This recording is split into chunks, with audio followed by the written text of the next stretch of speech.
Excuse me.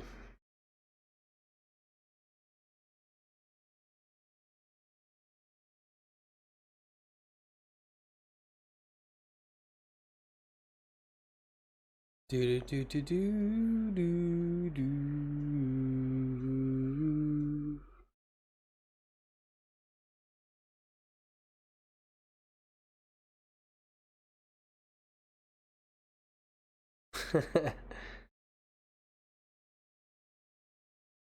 I spelled qualifiers wrong. How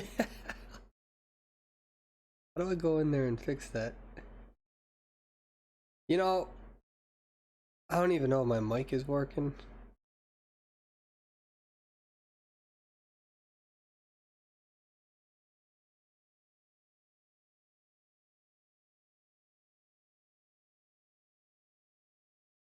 I'm trying to see if I can see the chat.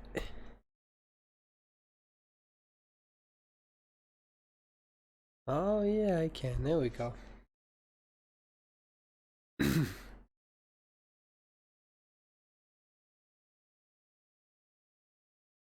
Hey, what's going on, everybody? How we all doing? This is you all. Hello. Hi. Can you guys hear the sound? Can you guys hear the like, not trying to. Creators rely on. Capture the eyes of those you love and capture their hearts. Xperia 5 Mark I haven't. You guys can hear the sound? Can you?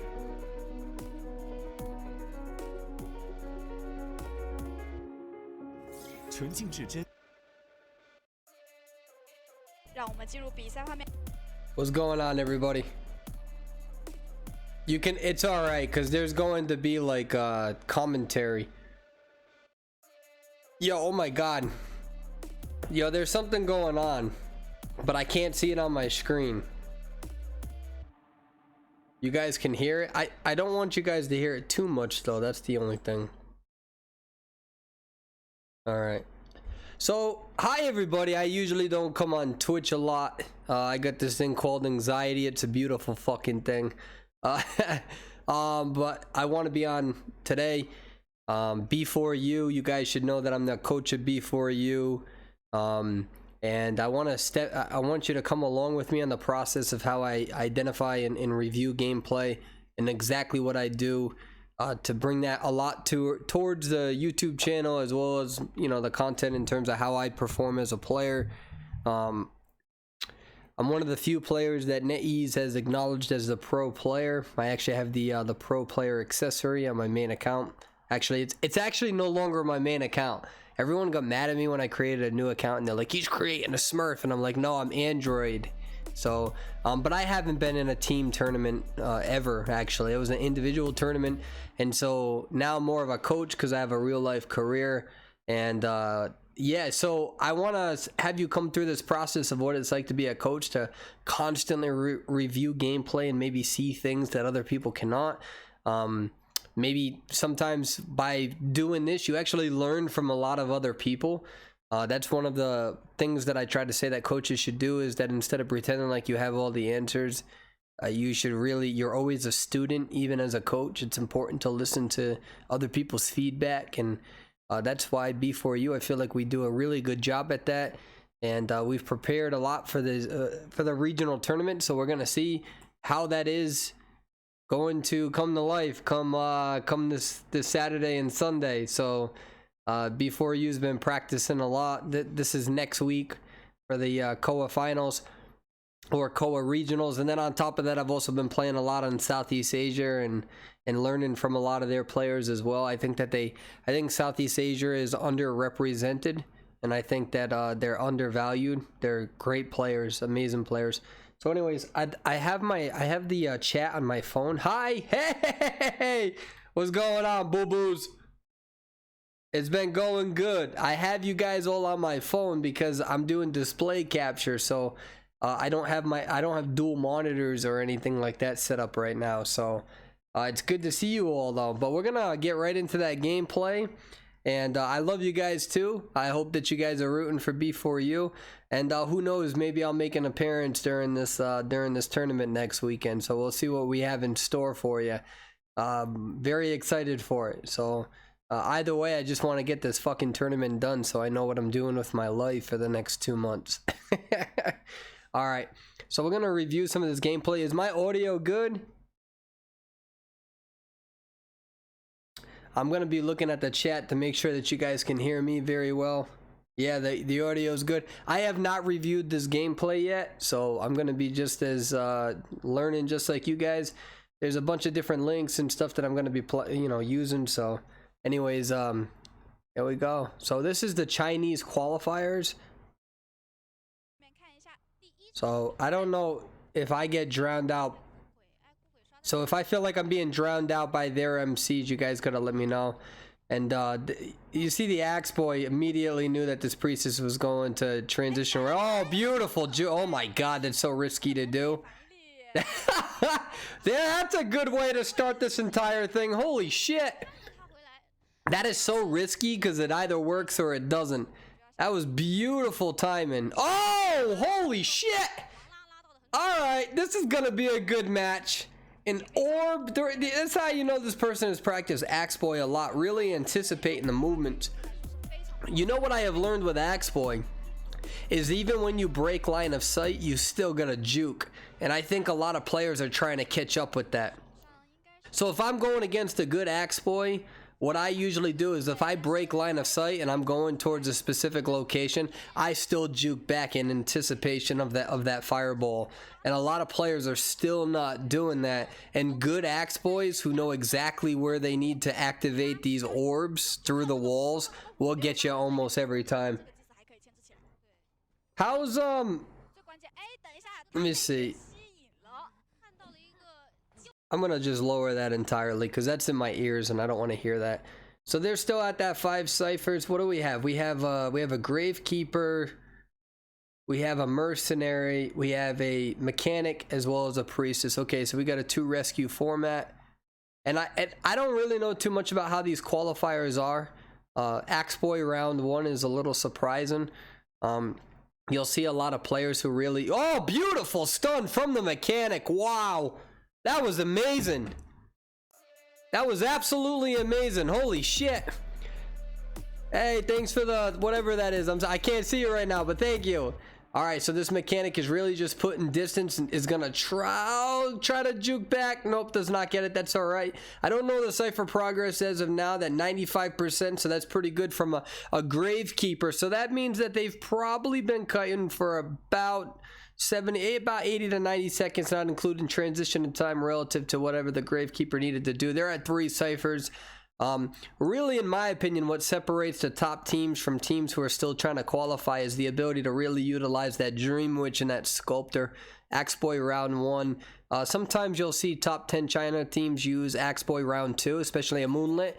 Beautiful Terror Shock. That's actually really damaging for the Mercenary because now the Mercenary is not going to be able to continue decoding, but Mercenary is doing a good job at actually adapting their playstyle. So they already understand that they got hit, so they're going to continue body blocking. If they did not get Terror Shock, this Mercenary would not be body blocking right now. So you only body block if somebody goes in and gets that Terror Shock. You're like, well, fuck it, I'm gonna go down, I have Tide Turner, I might as well continue body blocking for you. Whereas typically as a mercenary, you don't want to get hit twice, you don't want to body block unnecessarily because it can reduce the decoding time.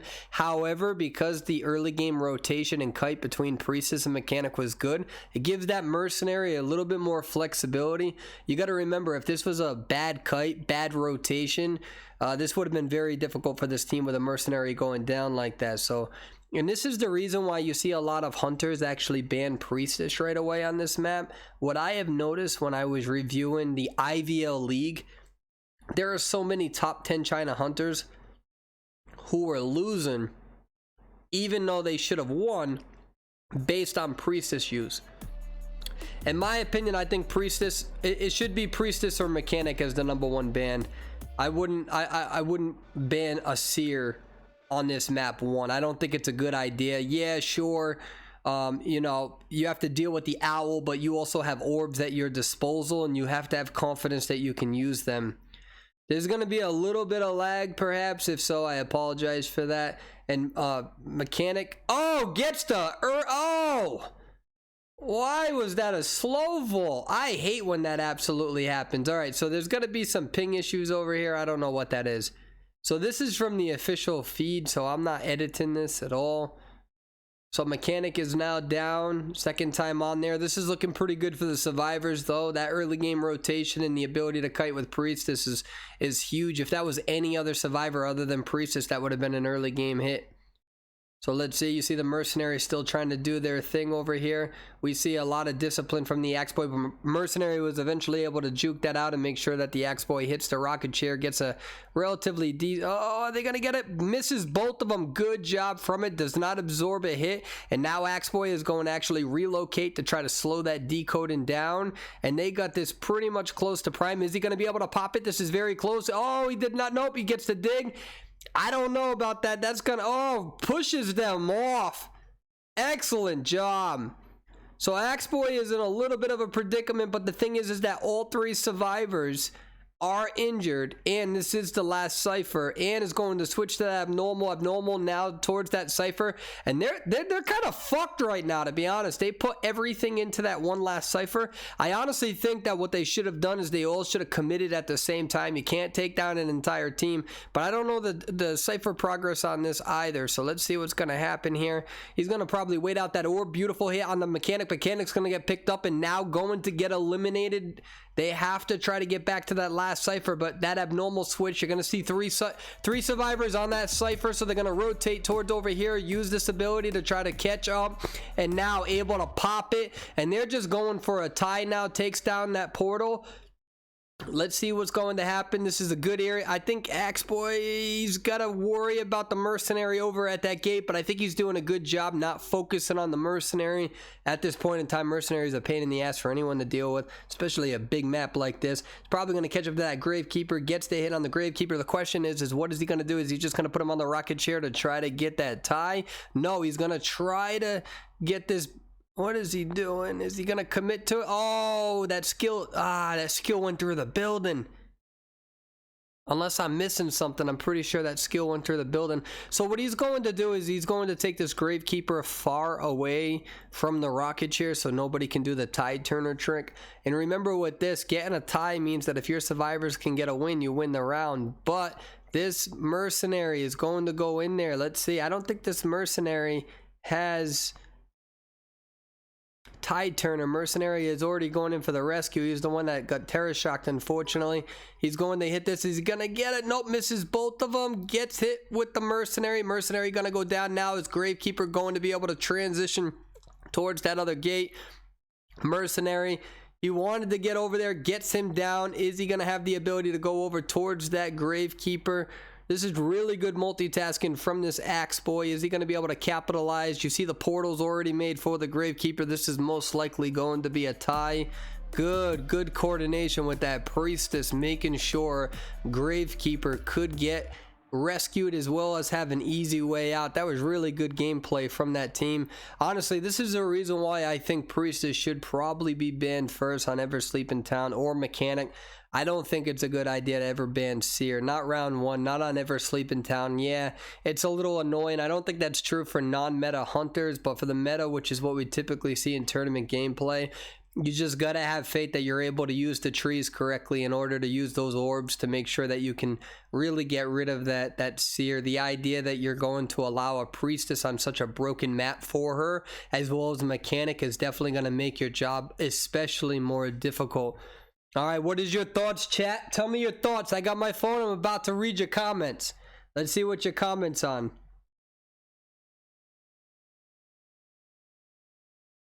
What do we got? Oh my god, we got some cheers going on. Hi. Hey, thanks for the cheers, guys. I'm sorry. I can't look at all of that. So when I hear all the notifications and stuff, I know stuff's going down, but it's not popping up on my screen. I apologize.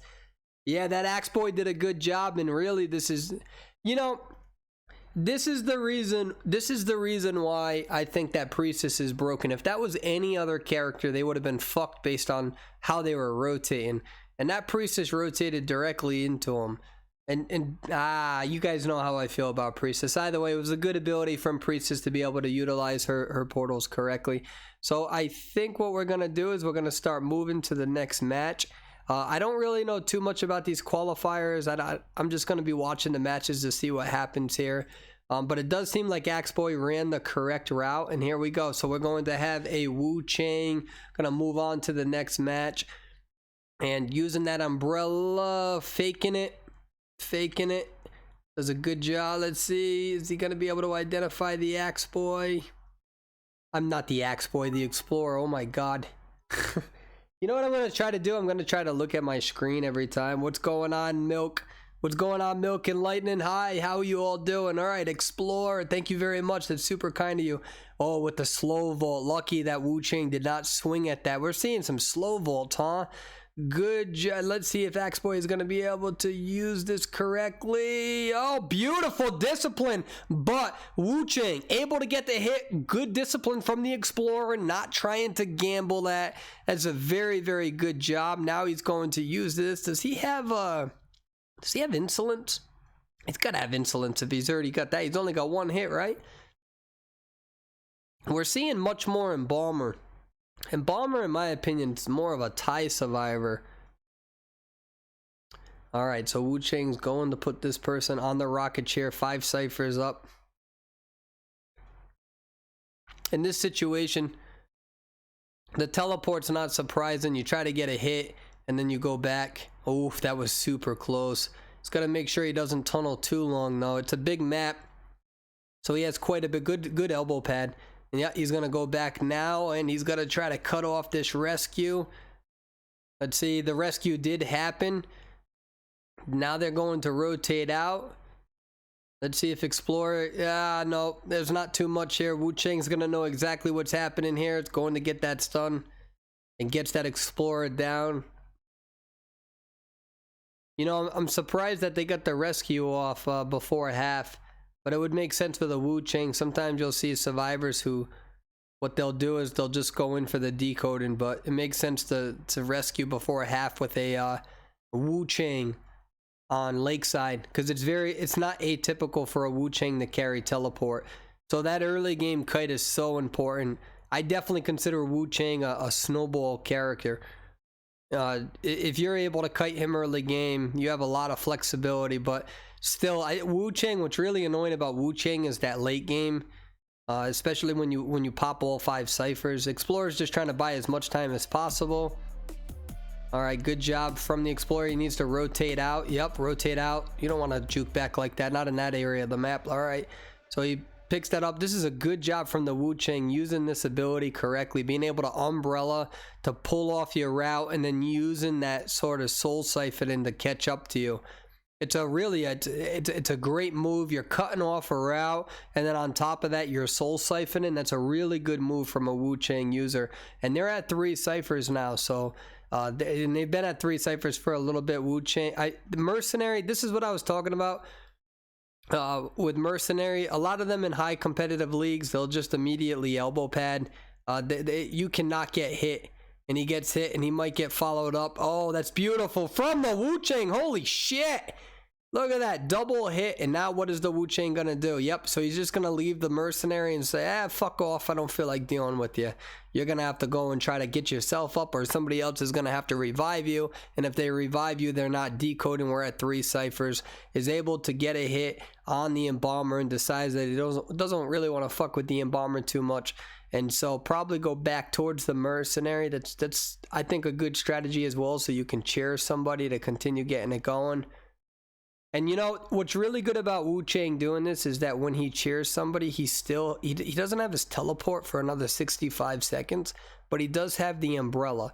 And so if he umbrellas on somebody, especially the Embalmer, and that's what he's going to do. He's going to umbrella on him, get him down. It forces the other survivor to go in for a rescue, and then if you do that, you're not decoding. So that's exactly what we're about to see.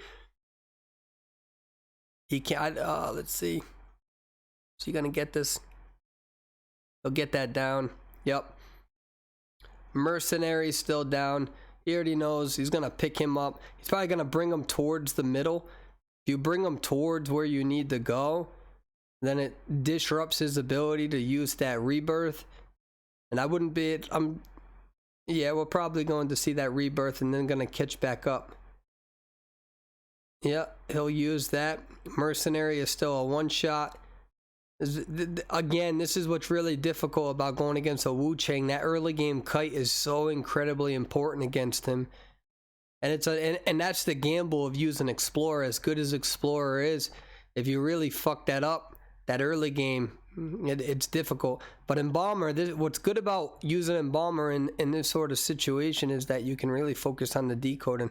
You see that good communication where we're seeing this character transition away. He's probably going to get this boost, but again, is going to catch right back up. This is going to most likely be a hit. Oh yeah, beautiful hit against that mechanic. And this is going to be difficult for both of them. He's going to drop down, which is not... More hunters on NAEU need to start doing that. Your ability to see, you don't need to follow them and then hop over that. You're just wasting time. You got to be careful about the juke. I don't see this enough by our top hunters on our server. They always just go through the ledge and just hop it, and you're wasting time doing that. If you can drop down immediately like that, by the time they drop down, you're closing on distance, but you got to be careful that you're not juked. And that's exactly why that Wu Chang did it. Alright, I'm gonna catch back up. Gets the hit. He's going to go down. They're still at 2 ciphers. Here's the teleport. This is that aggressive playstyle with Wu Chang. Has full dominance. Full, you know, Dead by Daylight players should be happy with Wu Chang. They should be very, very excited about Wu Chang's existence in this game. Going to get that mechanic down. The umbrella is back up. Mercenary still down and is going to probably go back towards that mercenary. Uses that white form. They are at 1 cipher. Good multitasking. Gets them on the ship knowing that this character cannot. They're at 1 cipher now. Look at how accurate these umbrellas are. This is a very, very dangerous Wu Chang. And this is why you see Wu Chang primarily on Lakeside. Much more dominance. Yeah, and that's going to be a surrender. Excellent, excellent gameplay. What do you think, chat? What are your thoughts about that?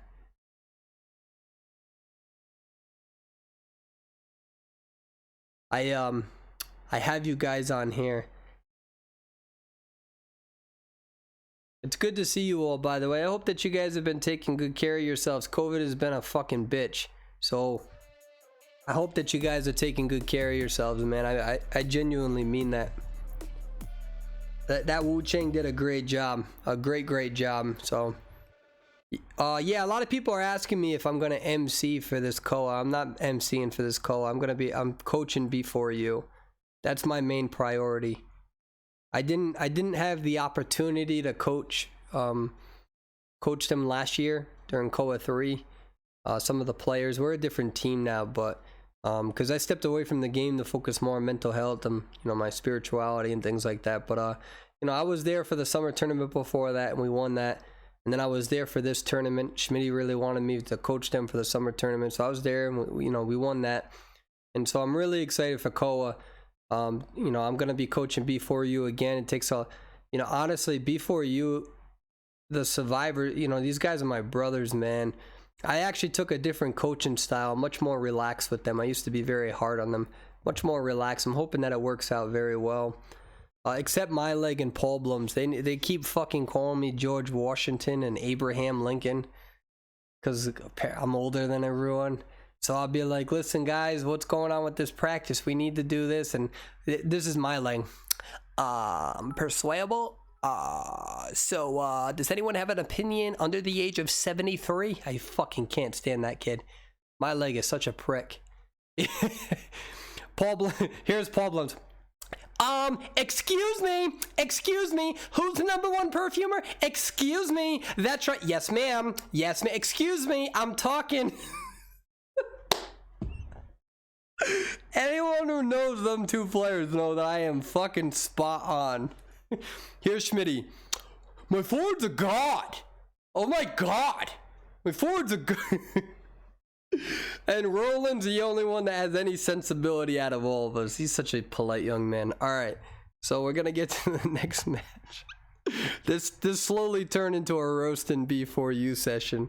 All right, here we are. We have a violinist on Lakeside. It's going to rotate in here. This isn't atypical for a mechanic to try to rotate towards those ruins, but yeah, that's so difficult. I would have probably, if that were me, I probably would have stayed over there to see which side violinist was gonna go on. You take a gamble if you commit to one side. And very good job from the violinist, not swinging, wasting time, making sure catching directly towards that mechanic. Good job using that doll. Needs to juke that. Remember, juking that skill is your utmost priority. Who fucking cares if you absorb a regular attack?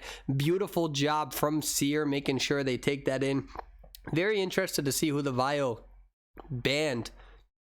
Maybe Mercenary? Yeah, Mercenary ban. Alright.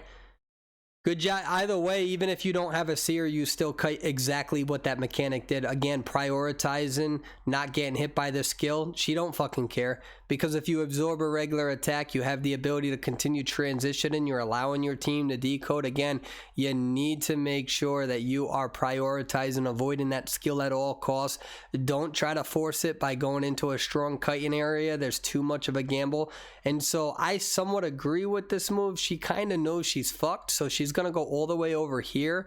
And this is actually going to take, let me check, 20, what? 1, 2, 3, 4, 5, 6, 7, 8, 9, 10, 11, 12, about 12 seconds of time.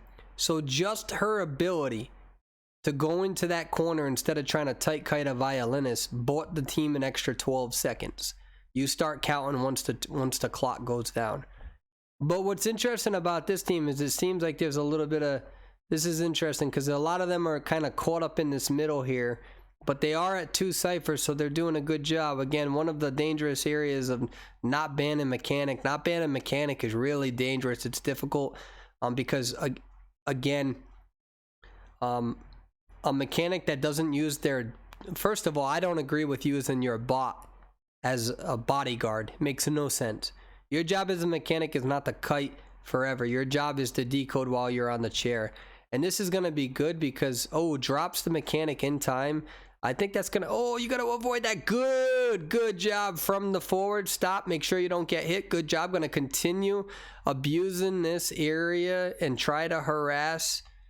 That strategy works much better against non-Vios, and so this is going to be a very important part. Do they get the stun? They're still at 2 ciphers, so it makes me... I'm confused. Okay. There we go. Gets her down. We still have the forward. We have a Seer. You have your Gardener. Gardener takes down the chair. But they're still at 2 ciphers, so... Takes the hit. No, throwing that down. They're trying. This is a very interesting. They only. I know that they have the. They still have George decoding. So the idea 2, 3. George is decoding. Somebody else is decoding. That allows 2 people to try to harass. They're trying to buy enough time. Gets that down, gets hit. They need to be careful about not popping that. Mechanic is still up. A very interesting strategy. They pop it. I'm confused why he did. Oh, okay. He was going to wait for his ability. Okay, so what they did, they popped it because they didn't want to give Vio too much time to just build up their skill. A beautiful job from the Vio going back and forth, forcing that pallet vaulting. So here's the thing. Did he bring Trump's card? He did bring Trump's card. He's going to be able to teleport. Good job from the survivors. Understanding that Vio most likely had Trump card and did not try to force that. So they slowed it down. And that's a really good job because it gave them the ability to transition away. And so now they have 2 things that they need to do. They need to try to get Vio to come to that gate. And if they do, it allows somebody else to escape either through the dungeon or to do the other gate. So the question is what is that third? This may be a victory. Yep, so he's gonna go back towards that gate. Oh, really good job. Survivor completely mind gamed this vial. He might as well be a mind's eye because he's fucking with the mind. That's such a bad dad joke. I'm sorry. I had you. No. That was bad. I know. It was bad. I kind of like forced that in there. You know what I mean? All right, guys. Just give me 1 second. I have to go to the bathroom, and then we're gonna get to the final match of this, and then it's the final. There's 12 matches, so this is match number 4 of day 1. So we have a lot of footage to review, and I thank you guys and ladies, of course, for being with me throughout this. So hopefully we can keep learning things together. Excellent gameplay though from that violinist. Just give me 1 moment. Thank you.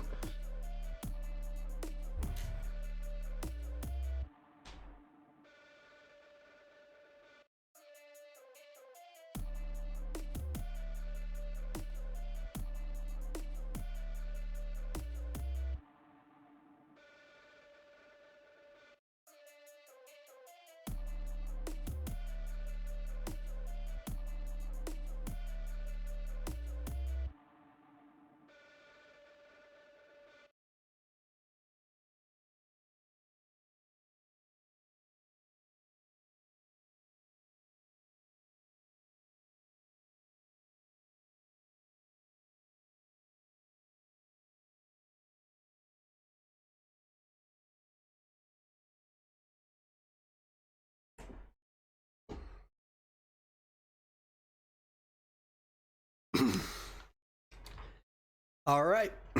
Thank you for that.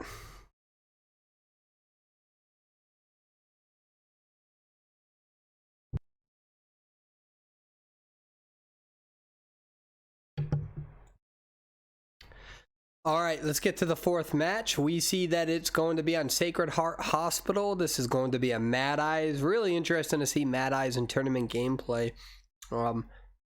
In my opinion, Mad Eyes has dropped off since season 7. I think that survivors have become more powerful. We definitely see a dip in his use and a dip in the character points. Now, there's 2 main strategies to use Mad Eyes. The chip strategy, where you're constantly trying to chip everybody. And then you have another strategy where you immediately try to block someone off. We see that there's a little bit of both. But really trying to set... Hold on. Oh, I've done that before. I'm not even going to criticize that Explorer. I know what you're thinking. Oh, why did Explorer throw that pallet down? I've done that so many fucking times. I did it the other day as a lawyer. I knew that the Wu Ching was coming on me. I threw the pallet down and we were both on the same side, and I've never gotten so many condescending thank yous from teammates before. So a beautiful hit. You can see that he's eventually he's not even gonna have to blink. Excellent job. And so he might start putting pressure on these ciphers immediately. Look at this multitasking. And you can see that they really did a good job at taking those consoles down to sort of limit that ability. He does have 1 hit on the forward, and so he's going to try to block that. That's a beautiful rescue. One of the things that you want to do is rescue right away sometimes, because then you're not really giving the Mad Eyes a lot of time to harass. But you could see that he immediately trapped this Explorer in. So this Mad Eyes is doing a really, really good job. And again, it's one of the consequences of using Explorer. If you do get found, it can be really, really difficult for your team. You can go down very early, and it can be very difficult for your team to come back, depending on what your strategy is. The question is, are they even going to go in for another rescue, or are they just going to focus on decoding? I really don't know. So let's see what the strategy is. Because remember, Mad Eyes' main strategy is to continue taking not only these survivors down, but to continue chipping them. If you keep chipping them or even attempt chipping them, you're pretty much slowing the decoding down. Whether you hit the chip or not, it's almost like if you can hit the chip, you know, it's like the cherry on the whipped cream, which is extra beneficial for you. But the main strategy is to push them off those ciphers to really slow the decoding down and to dominate. And of course, again, if you can chip, it makes it much more difficult for them to do really anything. And you can see that he's not being hyper focused on actually he's using his consoles. That's one of the difficult things about Mad Eyes is that there's certain areas of the map where there's two consoles that can kind of sandwich you in.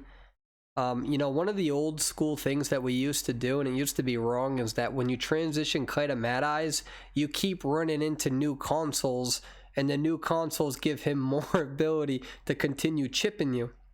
So like in a fucked up way, it's almost better to kite him in the same area.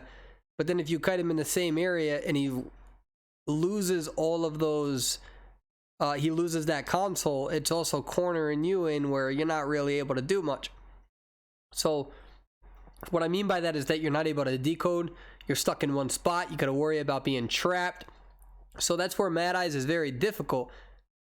You have some Mad Eyes who are really good at trapping you in, and you have some Mad Eyes who are really good at chipping you. And so if you try to stay in the same area and you get trapped in, you're fucked. If you transition, but you got a Mad Eyes who's really good at chipping you, then you're just allowing him more ability to chip against you. There's a lot of strategy that goes with Mad Eyes, and regardless of which strategy you take as a survivor, you're taking a risk. And that's the concept of Mad Eyes, where he was supposed to be very dangerous with that. But 4-man comms or 4-person comms is very difficult. You're gonna see that he's trying to trap them in.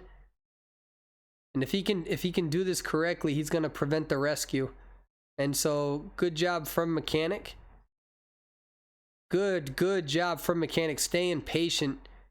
And now Forward's gonna keep running away. He's gonna really prioritize taking this Mechanic down. Mechanic though doesn't have any more Georges. We call them Georges in B4U. So no more George. George is gone. Forward's gonna go in for a long stun right away, gets it just in time, can go for an instant rescue, doesn't want to have to deal with the walls, understands, listen, I'm probably not going to be able to get a rescue once they have the ability to put the walls down, but this is looking very dangerous for this team. 3 people with 50% health. It's very difficult against a good Mad Eyes like this. You can see the multitasking skills, you can see the ability to really shut off routes. And this Mad Eyes is very experienced. He's not worried about constantly chipping in the sense of or only relying on the ability to chip. You can see that ability to adapt, to be fluid, be dynamic, that ability to really say, you know what, there's times I gotta chip and there's times where I really am just gonna shut off your routes, and that requires mastery of every single sector of every single map and every single ranked gameplay, and that takes a lot of discipline, a lot of time.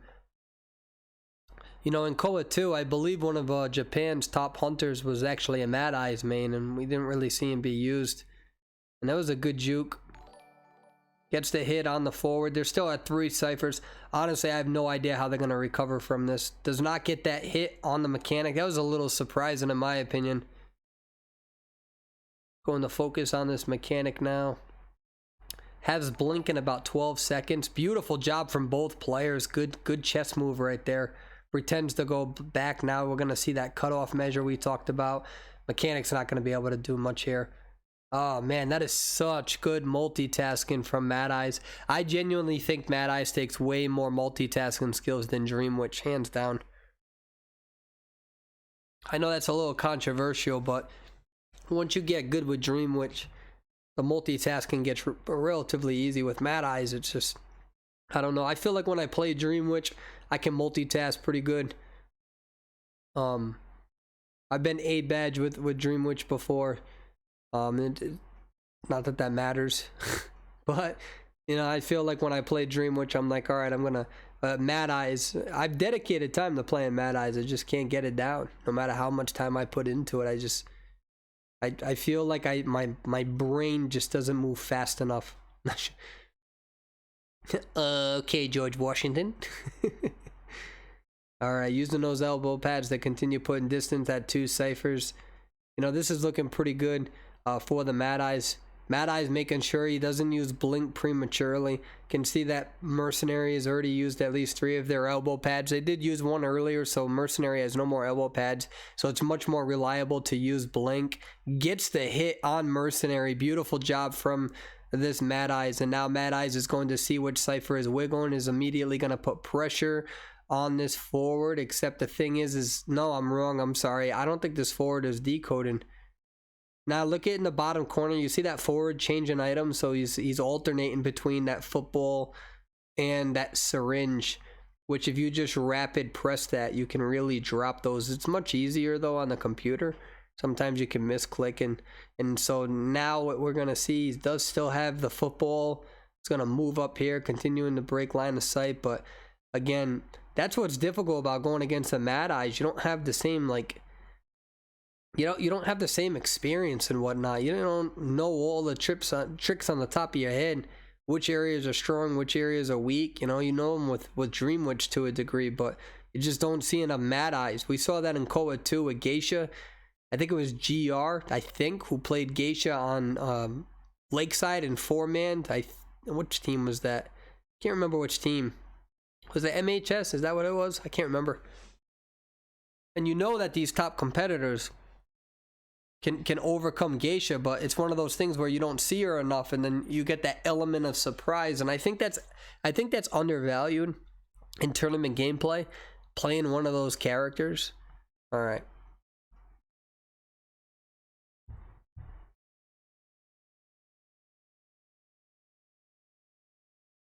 All right, how we doing? How you all doing? All right, we're gonna move on to the next one in a second. I'm just doing a check on chat. You guys all good? Everyone having a decent time? We're about to get through games 5 and 8. Yo, I like that sound.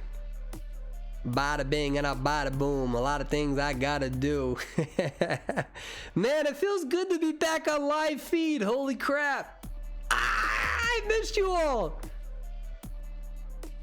I've been just so focused, man. COVID's been kicking my ass, man. We've had a lot of patients pass away, and so I'm like, I don't want to go on live feed and be a fucking mess.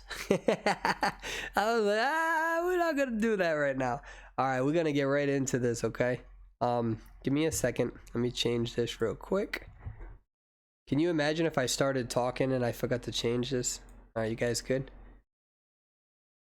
All right, so we're gonna get right into the next match. This is game 5 of day 1. Oh, we got a Persy. All right, so you're gonna see that charge to try to get to that 50%, which gives him. So that's number 3, number 4. I'm gonna throw those pallets down.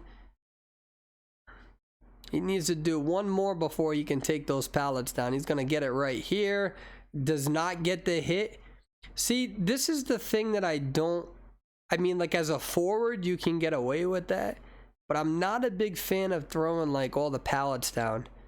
Like, I think throwing pallets down work on characters like Wu Chang after the umbrella, works on characters like Photographer, works on characters like, there's many different examples, but Persy, you throw all those pallets down, once he's at 50%, he takes them down, and then you got to transition in the wide open. You're better off trying to find 2 yeah, but then you got to worry about the jump too. Let's see if he gets the forward down. That's just my personal opinion. The way that I kite Persy, I'll come out with some footage of me kiting a pretty good Persy.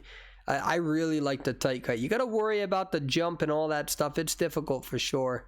But here we go again. Explorer, being able to find Explorer. They're at 5 ciphers, and the question is what do? Do you just, you know, allow that forward to self-heal and continue decoding? If you try to get off the ciphers, then you only have 1 person, and that's another person down. This is a good job from this Persy for sure. And now 2 more people are decoding. Forward's back up, so he's going to focus back on forward. See how he does. He's almost at full presence. 1 more hit and he's got that full presence. You see him trying to reduce those trails. You could still see that he's being, yep, so he slow vaulted that window as to not give a notification. You can see him hiding. He's really using that stealth ability right now. He does it again. See that? Wow, beautiful job from the forward, making sure that he maintains that stealth, knowing that peepers is not a thing. Really good strategy. That's very impressive from forward. Forward is pretty much saying, hey, you know what? You did a good job early game. You did a good job taking those pallets down. You caught up with me, but don't underestimate me. Keep looking around like a chicken with no head. And so now we're going to see Mercenary take the kite. That's a good job. Does he get it? Gets the hit on them? No, he doesn't. Does not get the hit on Mercenary. How the fuck did that not hit? Jesus. All right, good elbow pad from Mercenary. Tried to think. He probably thought he was going to dash forward. And so good little tiny curve there to break line of sight. And here we go. Nope. That's the look at that positioning. Look at that positioning from Persy. He knew that if he stands exactly there, there's nothing you can do. Holy shit. That was really fucking good. All right, so he's going to take that down because he's over 50. I wonder if he's going to use that stun ability. Nope, he's in the wide open. He's going to probably, yep. You see him breaking line of sight. Breaking line of sight again. See what Persy is going to try to rotate him. They are at 2 ciphers. Does he hit him? Does. Absolutely hits him. Percy's doing a good job, but that took a lot of time to get that Mercenary down. He's going to rotate. Switch to teleport. Almost gets the forward. You can see that forward being able... The problem is... Alright, they're down to 1 cipher. Let's see if he's able to find the... Yeah, he's going to find that Explorer. Very dangerous area for Explorer to try that. The survivors did technically the right thing. They did the right thing by trying to get this cipher down, but if you don't diversify the ciphers, there's a risk to it, right? So if you try to take down all the ciphers with your entire team, you can pop it faster, but if it doesn't work out, then they can really slow it down. But he can't abnormal either. And because he... Wow, beautiful juke from the Prospector. That was really good. It was really good. Look at him. Can he jump over it? Gets him down. Explorer, I don't think can self-heal. I don't know if Explorer can self-heal. He's definitely worried about it. Yeah, you can see Explorer. Explorer's got that page. He's got that page. Percy's reading his move. Is he going to be able to self-heal, though? Yeah, forward still up. Mercenary still up. This Explorer is making him a little nervous. Teleport's going to be back up in about 12 seconds. He's going to hover over him, especially in case of a pop. Beautiful stun from the Prospector. Gets him up as well. Good teamwork from the survivors. Is Prospector going to... I don't even think Prospector needs to go back. Wow, these survivors are doing a good job in terms of coordination against this Persy. Will he be able to hit them? Gets that hit. Follows up with another one. Is able to get him down. Are they going to pop? They got to pop before it. Nope, he gets down. He's now eliminated. Still has a teleport. Gets him down as well. One of the benefits of going against a slow decoding, they pop it. All 3 survivors are now up. Teleport still available. Is he going to be able to take this forward down? I think if forward goes down, does he... I can't remember if he dies. Beautiful juke from the forward. Gets that stun. Persy really needs to catch up with this forward. He needs to get this forward down. He doesn't have enough time. He's got to get this forward down. Trying to do that in a wide open gives him a lot of ability. Just take those pallets down. Force him to transition. And now forward is probably going to use his... No, is he going to use it? How the fuck did that miss? How did that miss? I don't even understand that. That makes no sense. All right, let's see. All right, good job from forward. Really buying enough time for his team. Using that tight kiting. Good job. Persy kind of getting a little trigger happy here. And he needs to be careful. Mercenary is going to try to body block. Is he going to get it? He gets it. Oh, no. Can he get it? Can he get the forward? He gets the forward. Does he get the forward? No. How the fuck does that... How the fuck does that miss? I don't fucking get that. Now he's going to teleport to the other gate. Don't waste your time on Mercenary. You're not going to get him down. You got to try to get to the other gate. Hopefully, game's fucking over. I don't understand that. Chat, what do you think? Is that some grade A bullshit? Or is Persway getting old? How the fuck does that miss?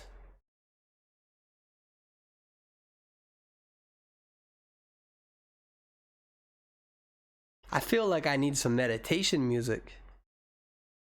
God, this hitbox, that sucks ass. How the fuck does Wu-Chang have a hitbox so damn big it looked like Sakura's forehead, but this dude got a big ass sword,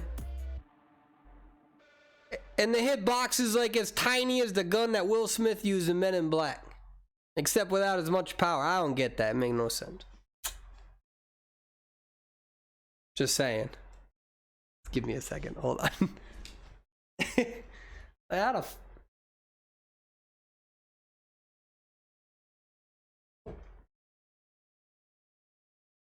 That Percy did a good job too, man. All right, let's move to the next match.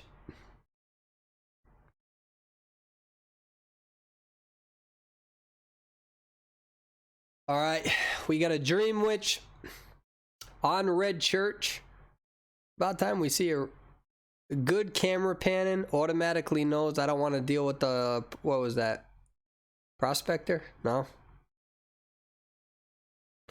All right, let's see this movement here.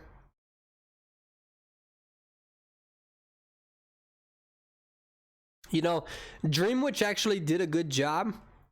Dream Witch made sure that what they did is they didn't fuck up their main body movement, and by doing so it allowed their follower to continue moving. So she manipulated her body so the main follower didn't go where her leech did, because if it did, then it would have been interrupted a little bit. And let's see how this painter does. Painter kind of put themselves in a corner, and so I don't always, we've talked about this, I don't always agree using that owl like that, but that was really good. Because when you use the owl, you still have to worry. I wouldn't throw this down. Don't throw that down. Beautiful job. When you use the owl, the patroller is still there. So you have to make sure that when you ask for an owl, you're making sure that you get the 3 clicks, right? Because if you get the 2 or 3 clicks, then after the owl, then you're free. So it requires an incredible amount of discipline, and also gets that hit right before it. So let's see. This painter's not doing a bad job. I'm not gonna lie. I thought the painter was gonna die a lot faster. I'm not going to lie. But now he's got to deal with 2 of them. Did he have time to put the painting down? He has time to put the painting down. Wow, this is not that bad. But wow, good job from the Dream Witch. That's right. It can only stun one of them. Doesn't have multitasking skills. Kind of like me in grad school. Gets that. This painter's doing a pretty good fucking job. That's not that bad.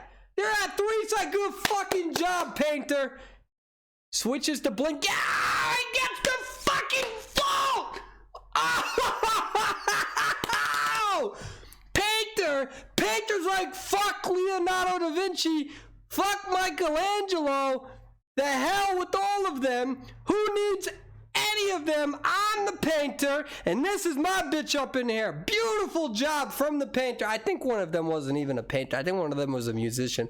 Either way, whatever. I'm in the medical field. I'm not into the arts. Well, I am, but I'm not. I don't know any of that. Who's the other one? What's the one with the like the wavy face? Who is that again? Oh God, who's the one? What is his name? I thought it started with like an M. Who's that artist? I can't think about it. It's not Mozart, not that one. Who's the other one? Oh, Van Gogh. That don't start with the name. I'm so fucking dumb. That's the result of $150,000 higher education right there. Complete stupidity. Dumb. I am not any smart. All right, painter. I got excited. I'm sorry, guys. I get excited. All right, look at painter. A fucking painter. All right, I'm gonna move on. Sorry. Just like that song, let it go, let it go.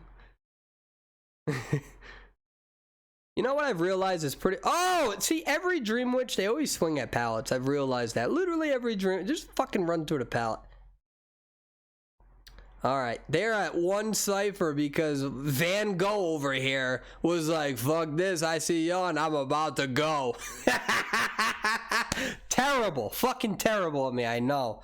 Whatever. I didn't ask you people to subscribe to me, so it's not my fault you people make bad decisions. So Mercenary is now about to go down. Good multitasking. Remember, when you switch from your follower to your spawn, or your follower to your leech is going to continue moving forward, and I believe they actually move at a faster pace when you're not controlling them, so that's why you're going to see a lot of multitasking there at one cipher. Now remember, do not underestimate Dream Witch late game. This is what makes Dream Witch so scary. However, doesn't have abnormal, has already switched from patroller to blink. They get one rescue off, gets the hit. Now they're going to be able to double rescue, though. They don't got to worry. And the other person should be at the cipher. They pop the cipher. 4 survivors still up because Van Gogh kicks some motherfucking ass up in this. All right. It's going to immediately move towards the corner of the map. Moves towards that corner of the map to really force this Dream Witch to have to go all the way over here. Is this Dream Witch going to be able to multitask to try to prevent a 3-person escape? Gonna move over here. Main follower needs to get over here. Is she gonna be able to do it? She picks them up, gonna now multitask. Yep, pushes them off of the gate. Is the gate down? I cannot tell based on the camera angle. Is able to get this person down, and now Mercenary still alive. Remember, Mercenary gonna go in for a rescue. Does not, oh, cannot afford a terror shock. This is a big moment. Don't get terror shock. Don't fuck this up, Merc. That's your painter. All right, let's see. Can they body block? Does not. Oh, still got tie turner. This may be a 4-person escape. Holy shit. And that is a 4-person victory. Holy shit. Hold my balls and call me Danny, because that was fucking excellent. I don't know what I just said, but I don't regret it. It's already said. I can't delete the feed. It's already there. So whoever Danny is, I apologize. And yeah, so I'm gonna be right back. I gotta like relax my heart rate. I'm excited right now. The fucking Van Gogh, you see that guy? Holy shit!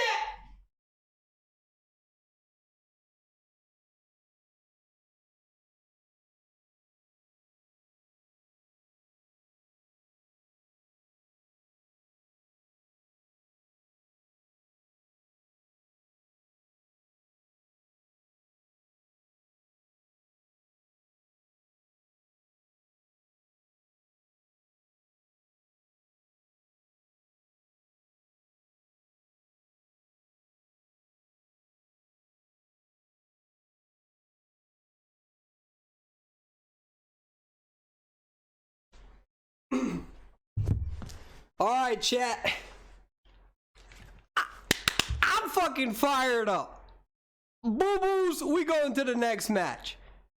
Let's get this going. Hey, chat, just a quality check. Is everything going good? Can you all hear me? I know I'm yelling. My bad. I'm not.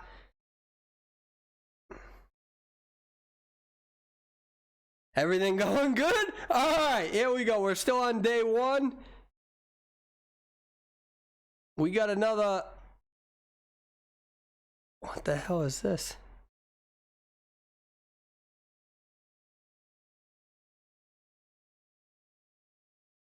Man, that was exciting.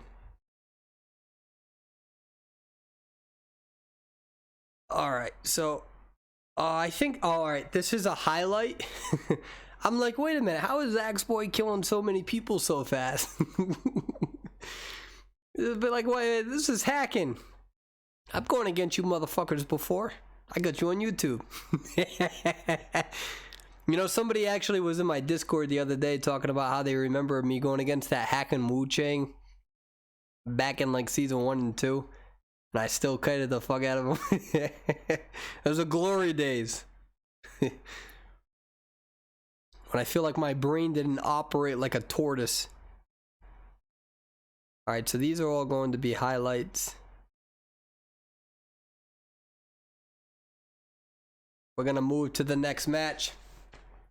What is this? Alright, we got a feaster. Here we go. Gaming Grizzly is excited right now. If Gaming Grizzly was a Pokemon, he'd be a water Pokemon because he wet as fuck right now looking at Feaster.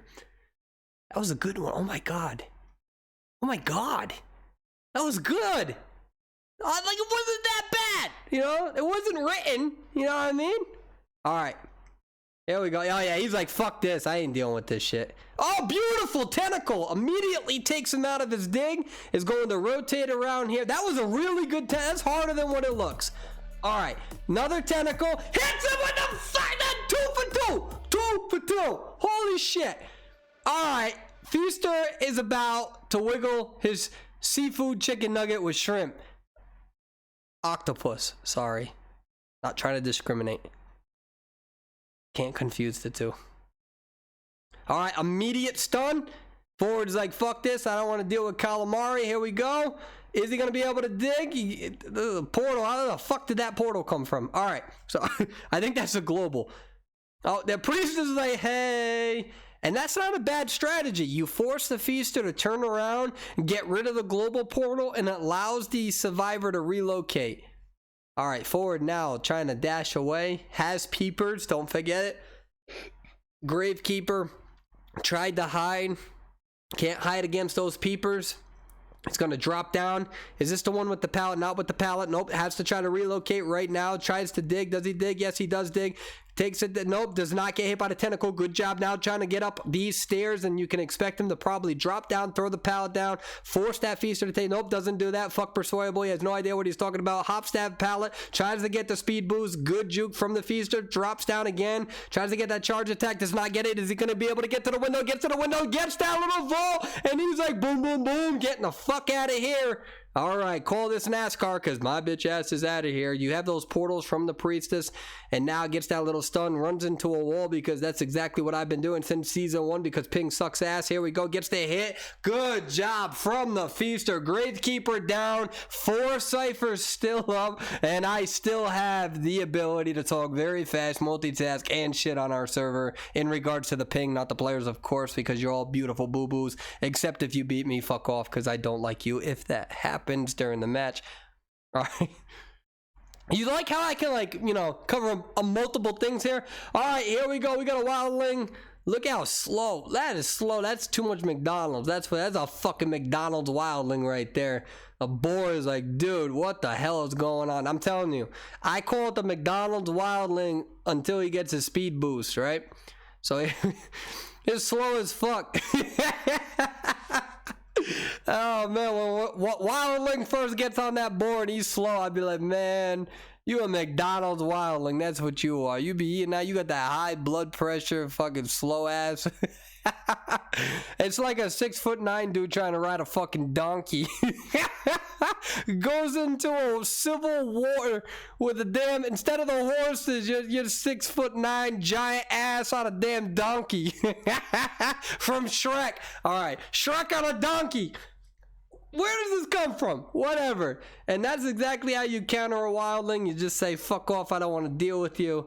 And now we see them hobbling away. Let's see what they're going to do. You can definitely tell they got back pain. Look at that. Beautiful. Make sure it avoids that. No, it does not avoid it. Good job from the feaster. 3 ciphers. Remember, with that wildling, very, very slow decode. And when you play wildling, you are putting more pressure on your survivors to do better. It is such a gamble to play that character, because when you are slow at decoding in conjunction with the other characters, you put more pressure on the other survivors to do well because your decoding blows ass. So now this is a product of choosing that character. There's so many benefits to using wildling. It can totally work out. I'm not saying it can't, but in a situation like what we're seeing, it can completely backfire. It is not a character that can be used without consequence. And now McDonald's wildling about to go down, and we can see though at least that this other character, I believe that's the forward, is able to continue doing their thing. They're still at 2 ciphers,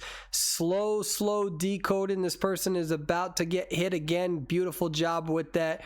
And now 2 people are down. Priestess is still up, and now they are at 1 cipher. Wonder what that last cipher is going to be at, and needs to decide, am I going to put this character in a rocket chair? There should be an additional one over to the left. I can't tell if that rocket chair is there. I actually cannot remember if that rocket chair is always there. And now he's using that tentacle movement to see where that priestess is, gets to rescue, instantly goes in, gets the hit on them, gonna get that forward, gonna pop them back up most likely. And now priestess is injured. You got to ask yourself, what do you do? Wildling is going to do their thing. If Feaster is now eliminating the forward and says, you know what, I don't need to deal with Wildling. He's on his hog. I'm not an idiot. I'm not going to tunnel them, and I'm going to immediately start focusing my time on Priestess. And even if Wildling decides to get off of that ball, beautiful job from Priestess having that global portal. Really, that slow decoding buys a lot of comfortability with that Hunter. Remember, the entire purpose of getting in the Hunter's head is to make them feel uncomfortable. When you go against a Wildling with this sort of team comp and you do good early game, you're not really going to feel that uncomfortable. Will he get it? Gets the hit on the Priestess. Priestess is now down, and Wildling still up. Now remember, now this is the time for McDonald's Wildling to shine. And what I mean by that is that Wildling should be able to survive long enough to try to get that seller. Now remember, since the rework of Wildling, this is a lot harder than what it used to be. This strategy used to be much easier, but now remember, Feaster, he has these tentacles. These tentacles are going to show him exactly where the survivor is. That's why he's releasing the tentacles. You pop them up and then you release them, and it's going to go in the direction of the survivor. He knows the survivor's over here. You got this these trail marks. Trying to do all that's not going to work too well. And so now let's see what Feaster is able to do. Remember, this ability doesn't last as long as what it used to be, so it is much easier to counter this strategy. What he really needs to do, he can't get caught up on this. He can't allow the Wildling to get out of this area. He allows Wildling to get out of this area and reposition themselves, and that was a good move from the Wildling, but gets hit by the tentacle. Is Feaster able to counter the Wildling? The Wildling repositions towards this area. This is a very important part. Being able to 4-man gives you an additional point and gets the blink on him. Is he going to be able to follow up before this? Gets the hit. Wildling goes down for the 4-person elimination. Bada bing, bada boom. Get hit in the butthole with a broom.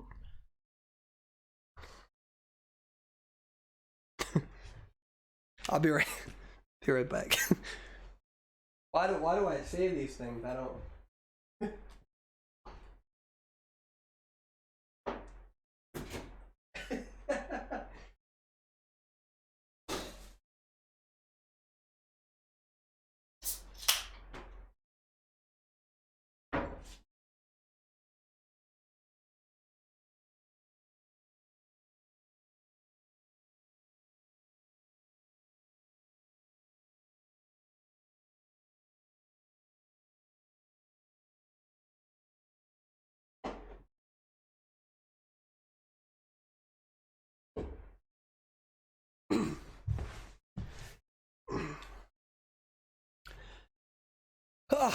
Okay.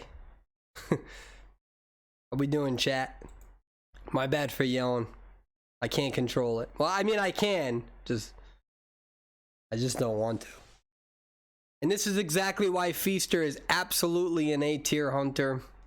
100%. It's backed up by 30 A-tier feasters. 30 players who are above 10,000, especially in Southeast Asia. He's definitely an A-tier. Just because you don't see him in any EU as much does not mean really anything. And we got a geisha!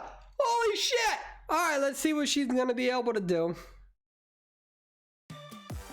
Is this weird if I say geisha has a nice neck? Is that a weird... I think that might be weird. I'm pretty sure that's weird. I'm just saying. I think it's a nice neck. Oh my god, look at that. Seer's gonna be able to use that owl. No one clipped that. Like at all. Feel like that's gonna stick with me. Alright, rotate towards the hospital.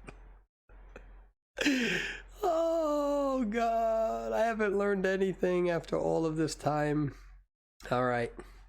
Seer doing a good job using this hospital to their advantage.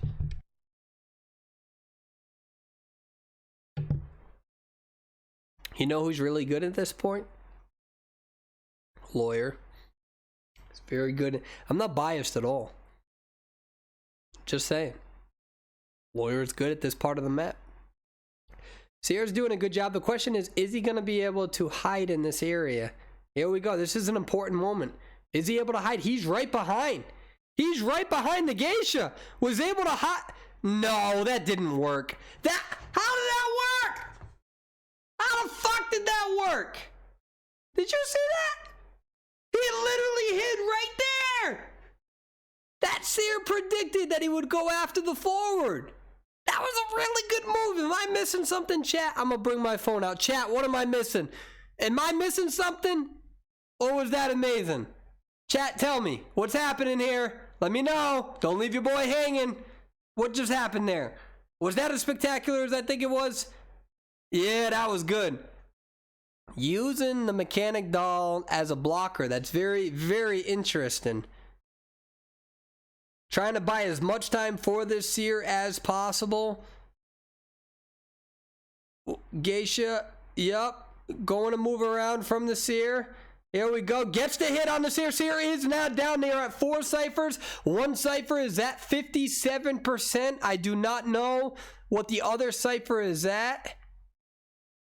Beautiful job from the Geisha. Really, really good job. You got to ask yourself, when did she have time to dye the tips over here? Is there like a word for that? I feel like people would know that. Are those technically highlights? What does that even mean? I hear people always like highlights. Is that highlight? Oh, wait, nope, it disappeared. Oh, there it is again. So what is that? I don't get it. I don't know. I'm trying to learn here. Whatever. All right. Somebody at me later. Like, do you just stick the tips in? Just a tip.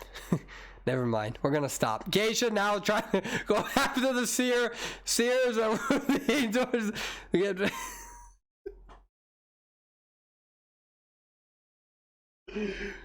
All right. So they are still at 3 ciphers. This is, you know, if NetEase doesn't hire me for Code 4, I totally don't blame them. I get it.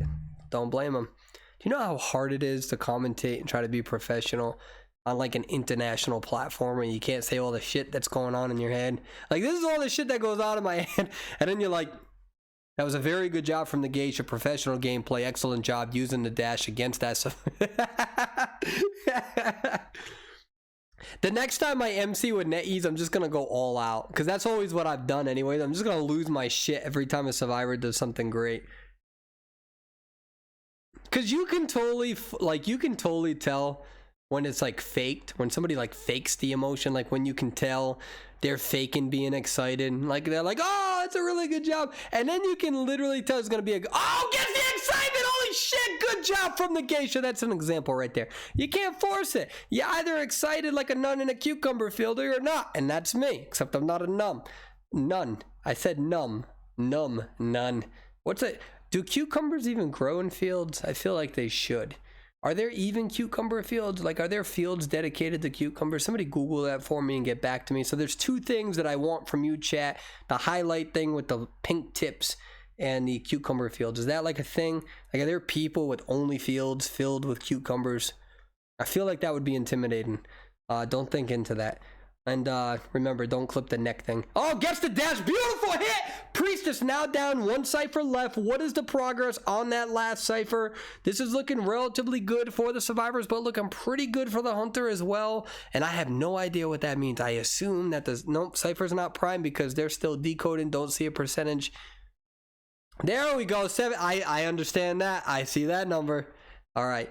Now is going to put pressure on the last cipher. That's probably it's a risky move, but it's an understandable move, because the thing is that, in my opinion, the survivor should get the hell out of hospital. And survivor is going to wait there to see what Geisha does.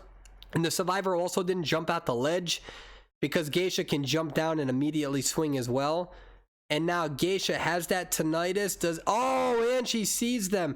So this is going to be an interesting play, because these 2 just need to stay alive long enough for that decode. And the question is did the other survivor go in there and rotate on the cipher? There's no progress done on that cipher. This Geisha is really making them scared. Whoever that is in the corner picked up a pocket watch. I think that's the mercenary. Priestess still in the area. They're going to be communicating. Portal is in there now. Priestess is going to rotate up. Is she going to take the kite? She's going to drop down. Oh, look how close that is. Geisha's in an uncomfortable move right here because you want to put pressure on the cipher that's almost done, but it allows the other survivors to adapt and come over here. So the question is are they going to be able to hit the going to be able to hit them? Are they going to be able to get up there before they're able to do any sort of progress? Nope, going to put them on the rocket chair and then force one of them to come out. And then when you do that, is the geisha going to wait for it, or is she going to go back in towards that cipher? Yep, she's going to camp over here. One of the things that you can do is you can use that butterfly to drop down faster and swing at the same time and then follow up, but is not able to register that. And let's see what this forward is able to do. He's going to try to really bait that hit, gets that up. They're going to probably pop it on the next hit.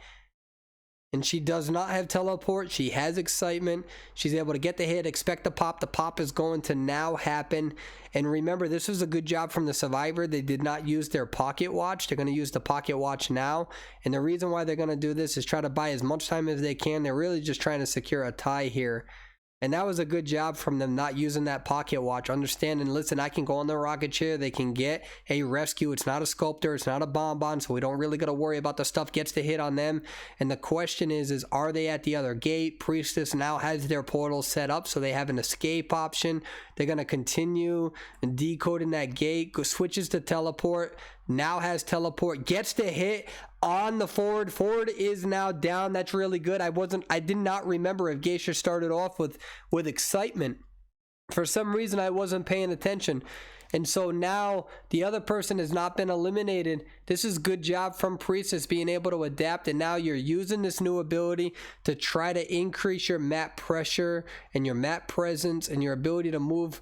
And now she can see the Priestess, and most likely the other character is taking that exit gate down. That's what I would think as the Geisha, which means that you now know most likely where all three survivors are. If you can take down this Priestess and you're still in the same situation you were before with a 3-person elimination, really good job from Geisha reading their opponents and making sure that they could secure this. But maybe I'm saying that prematurely.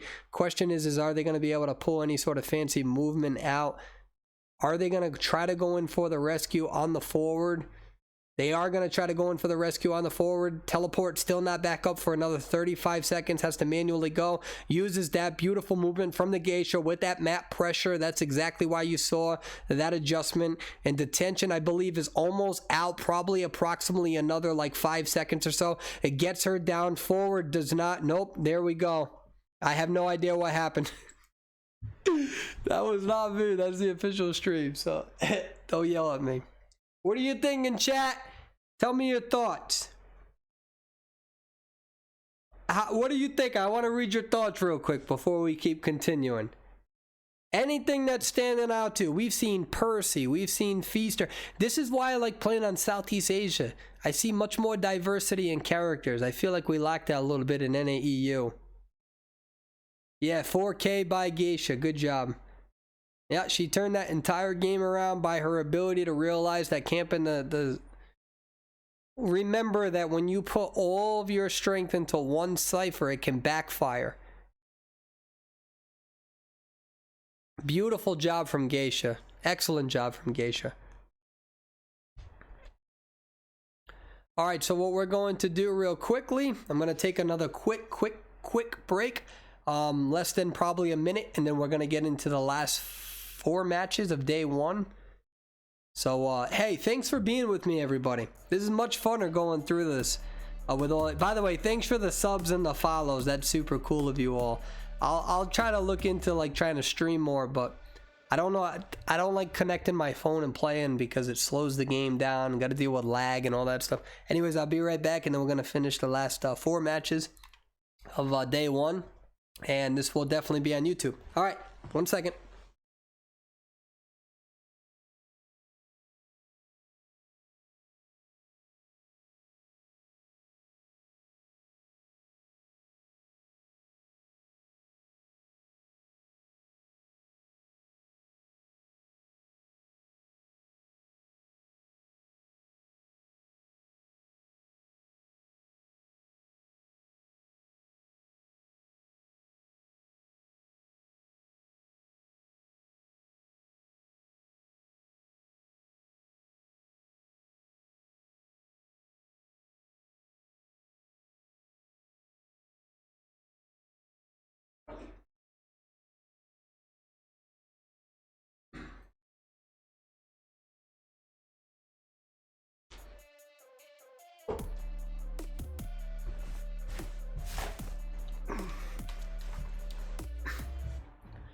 Hey, thanks for the follow. Before we continue. Oh, cool. Okay.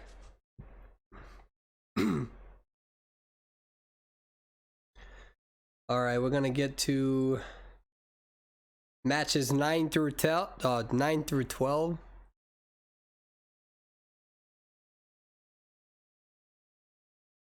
I know you wanna leave, but I refuse to let you go. All right. All right, here we are.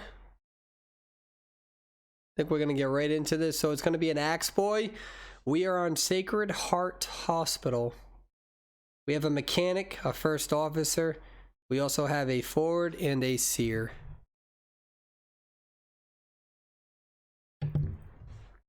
So it's not atypical for an Axe Boy with that spawn point to go up. We call this forest area.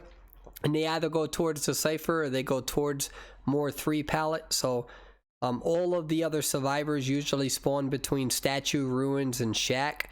So you got to be careful about doing this strategy. Beautiful hit against the first officer. That's really good.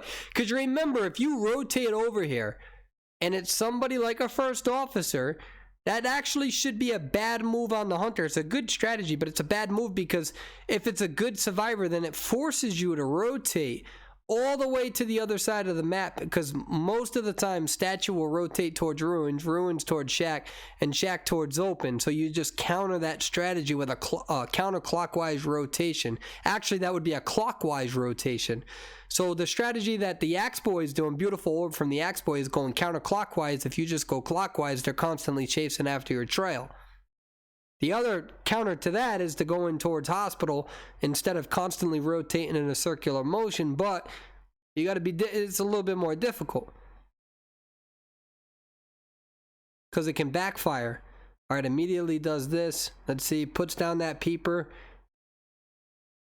Is he going to be able to get this hit? You see the forward coming towards here. It's going to be a very important point. Is he going to be able to stuff this forward with at least one sort of orb? Gets the hit on the forward. Forward now, very far away. Uses this to catch up speed. Double speed with the orb. Is able to catch up the forward. Forces him to use his forward football. And this is a very important moment for the Axe Boy. Regardless of stuffing this forward, he prevented a rescue before half. They are now at 4 cipher. Seer Owl. It's a very interesting strategy to use that Seer Owl. Now a double rescue, a decrease in decoding time. Forward still on here. Seer is not now. Forward gets hit. Seer used that owl, has no owl available, is going to follow up with this first officer. Gets the hit with the charge. Terror shock. First officer now going to go down. Forward is still down, and they are significantly behind on the decoding with that double rescue attempt.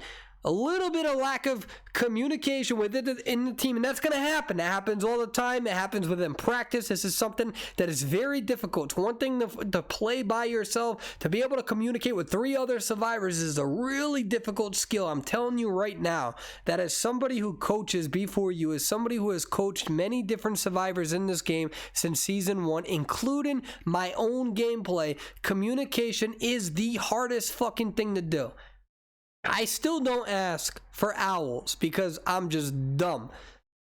And I also have people like Call Me Duty that tells me to ask for owls when we have no fucking seer on the team. He's going to use this to get a movement speed bonus from... Remember, Axe Boy knows when to try to hit with the orb and when to use that orb for a speed bonus. Took that power down previously, so understood. Listen, if I absorb this orb inside, I'm going to be able to catch up, get that hit. He has no ability to juke me, nor does he have an owl, so it's a really good strategy from the Axe Boy that's happening it's all process. I'm going to use this again. You see this Axe Boy really not trying to hit with the orbs. He's just using it as good movement speed bonuses, and that's a very interesting strategy.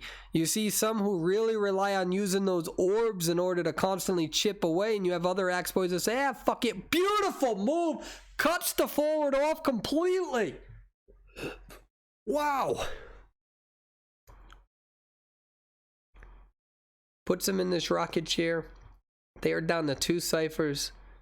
Seer is still up. First officer, full health.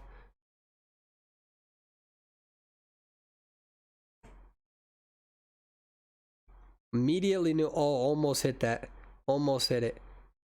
Now, he's going to hit them right away, forces them to go for an instant rescue because of the decoding. You got to be careful, though, because you still got to deal with George. George may still be decoding. No, I don't think so. I don't think that's a mechanic. What the fuck am I talking about? That's a seer. Is that a mechanic with a... I think that's a... Hold on, chat. That's a mechanic with the pocket watch, right? Or am I fucking stupid? I'm pretty sure there's no... Yeah, okay. I think I'm right on that. All right. I'm like, wait a minute. What was it? I hate this fucking game. MCing this shit is like more complicated than it looks. They're down to 2 survivors, 1 cipher left. Wow, good prediction from the Axe Boy. Seer is now totally fucked. Beautiful move from the Axe Boy. I probably would have done the same thing, honestly, if I was that. It was just I don't think that was a mistake from the Seer. I think that was an excellent move from the Hunter, and you're allowed to say that. You're allowed to... Some survivors, man, they get so hard on themselves, and there's moments where you need to be hard on yourselves and say, all right, I fucked up, but sometimes the Hunter just makes a really, really good move. And we see that the character has picked up a Magician Wand, so let's see how this is going to work. You see the Magician Wand being used. Gets the Terror Shock! No, he doesn't. Yeah, he does. I don't know what's happening anymore. Yeah, you got the Terror Shock. Okay. Seer is now back up from the self-heal. Axe Boy is in a good position. Very, very good position for this 4-person elimination.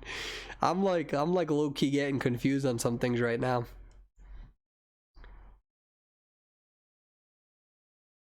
It's gonna be difficult. Uses that peeper. Can absolutely see. Is going to use that orb. Axe Boy is being patient. Good juke from the Seer. Does he have enough time?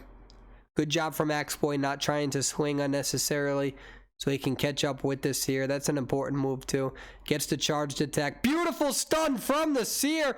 Seer is not going to stand there, try to get an owl. Is going to continue trying to kite as long as they can. Puts that there for... Hops the window. He's going to go around. I can't see him taking that pallet down. He's going to move all the way around.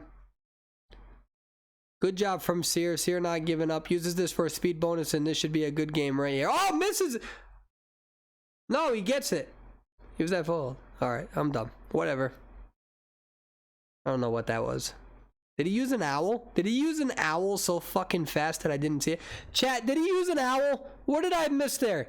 Why am I dumb? Chat. Okay, owl. Thank you. See, chat's always got my back. Chat is there. Chat's not there to ridicule me. Chat's not there to criticize me. Chat is like, I'm going to tell Persway what's going on right now. Persway needs a little bit of help right here. That's why I appreciate you all. You know what's funny is that I immediately picked up the phone and like somebody was like, yeah, he's going to fuck this up. I'm going to just let him know it was owl. Excellent stuff. Alright, we're going to move on to the next match. These are the Chinese qualifiers. This is only day 1.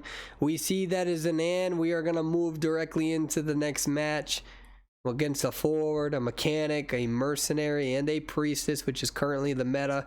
Throwing these 2 pallets down.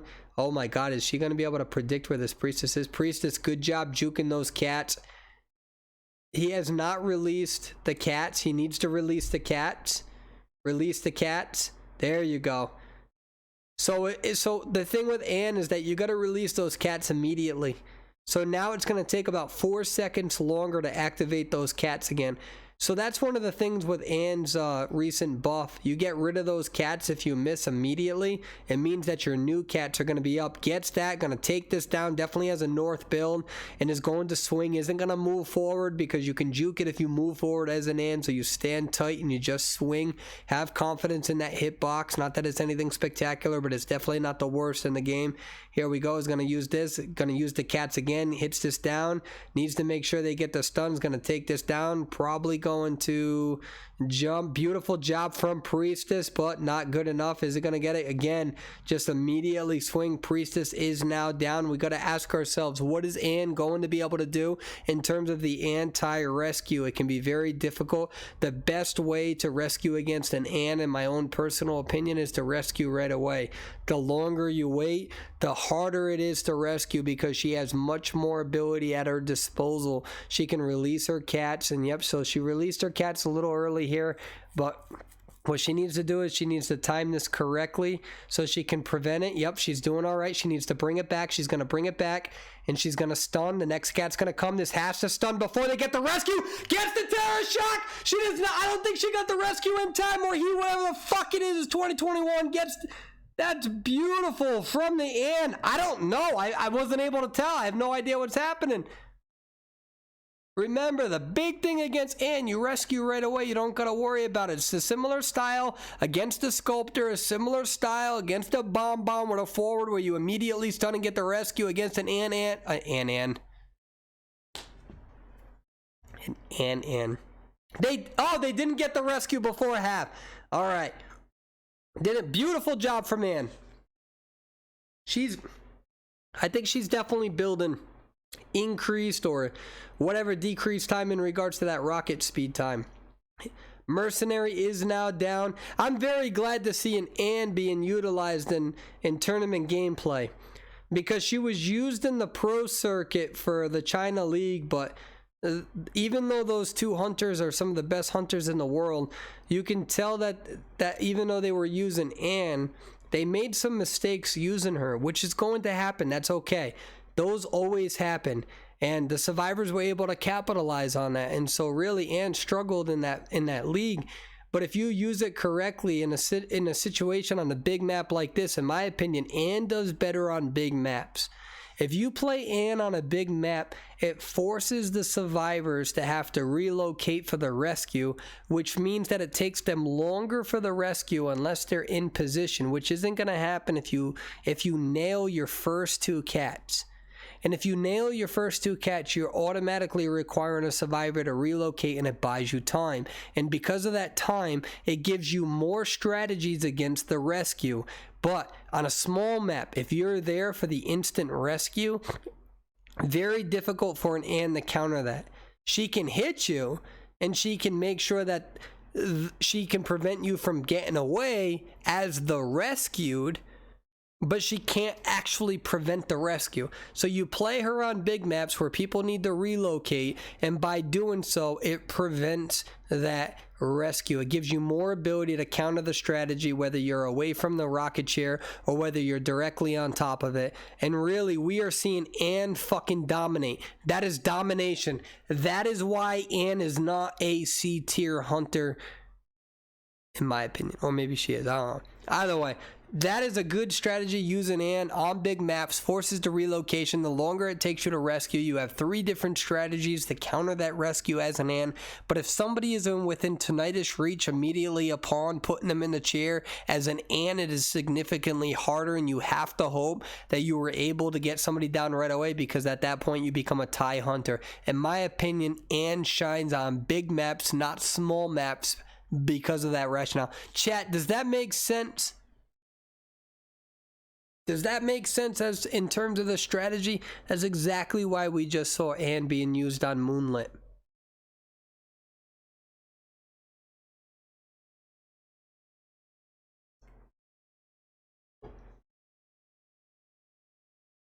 All right.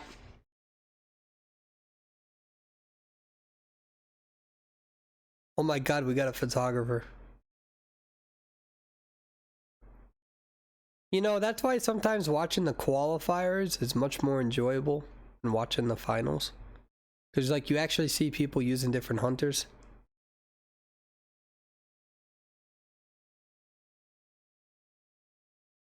Alright, so we are on Leo's memory. This is a pretty difficult area, or map rather, for a photographer, especially survivors who can hide well. You're gonna see this hit.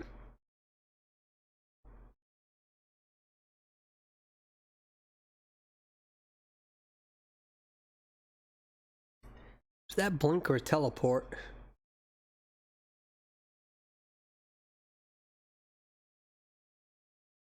That's teleport. I fucked this up. Hold on. See this? Hold on. Why is teleport activated so fast? Let me see the stream. I gotta start it from here. Hold on. I need to see something. Because that was... I don't think that was 50 seconds of gameplay.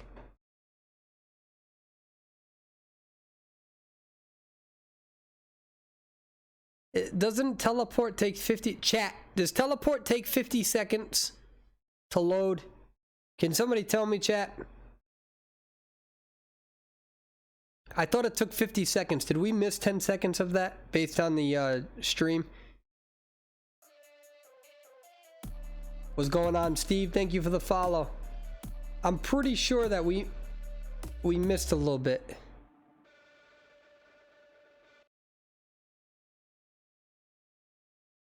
Good hiding from the survivors. I don't think that the Reddit... Hold on. All right, this is an educational moment for me. I need to see something. Pay attention to the indicator. Hold on. Pay attention to the indicator up here on the map. Nope, it doesn't turn red. Okay. I'm trying to see if that survivor would have been highlighted on the mini-map. When I play photographer, sometimes I'm looking at that mini-map to see if there's highlight.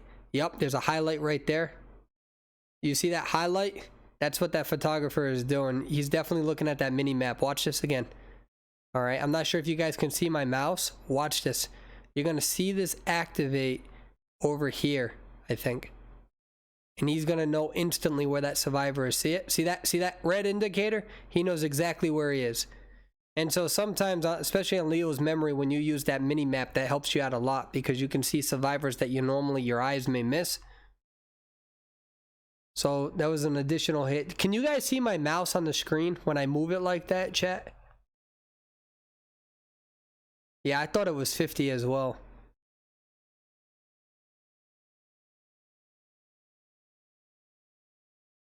Yeah, you see that? Okay, I was just wondering.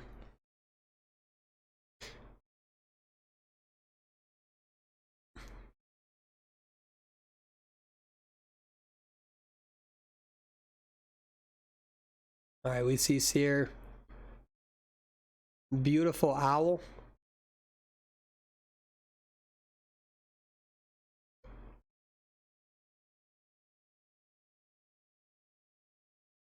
Gets that first hit. He's not going to waste his time. He's going to instantly use that photo. Going to keep following. It's a good job from the photographer. Prioritizing those cameras and not losing track. Good job from Seer making the adjustment. He actually predicted that teleport. Good job from the photographer knowing that he would go through the mirror. Sometimes they can juke back. You know, really, the photographer doesn't have much here.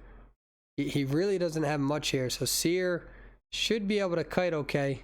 Oh my god. Gets the hit. Seer is now down. Seer's going to be not put in the rocket chair. It's going to do a surprise. Gets the hit on Priestess. A little bit of a delay with that swing, but it might have been because of the animation. Seer's still over here. You know, a strategy that the photographer could try to do is to drop them by a mirror or camera. If you can pull it off, then they leave photo world. So one of the things that a photographer can do is when you're in photo world, he can try to drop you by the camera, and then you go in the regular world, and then he goes in the regular world and picks you back up. Such a pain in the ass when that happens. You guys are low-key learning some strategies with all these hunters. The Yan, the photographer. I know you are. I know it. And I'm excited for it because you guys should deserve to know these things. Gets to hit on the Explorer. Gets to rescue before half. They're still at 4 ciphers. Tries to swing at the Explorer. Needs to make sure that he doesn't tunnel this Explorer too much because then he can lose focus. Needs to get back to the survivor that he was tunneling. Interesting choice. Hits him again. I mean, teleport is up.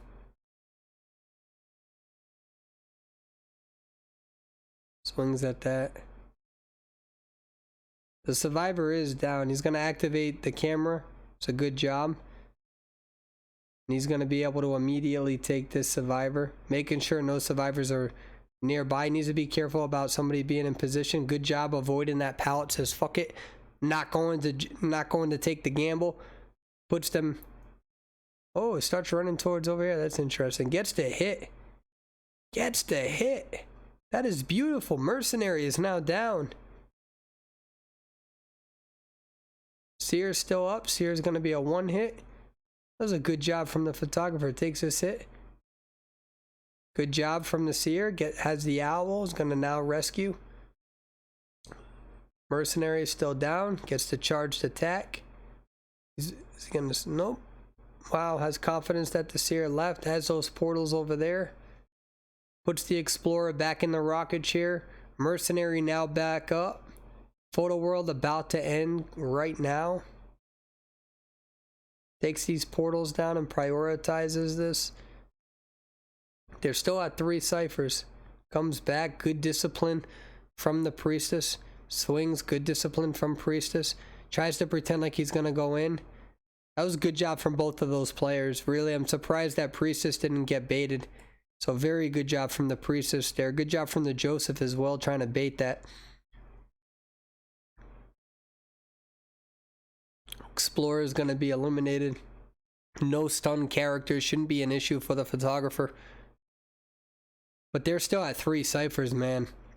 They're all in the same exact location. This is not looking good for the survivors. I don't know how this happened, but photographer is just fucking dominating them. Gets them down. Now this is going to allow the ability for the What is Mercenary doing? Priestess going to be picked up. Mercenary probably trying to bait him. They're at 3 ciphers. It's looking very dangerous for these survivors. No one's decoding. Activates a camera. It's going to continue slowing them down.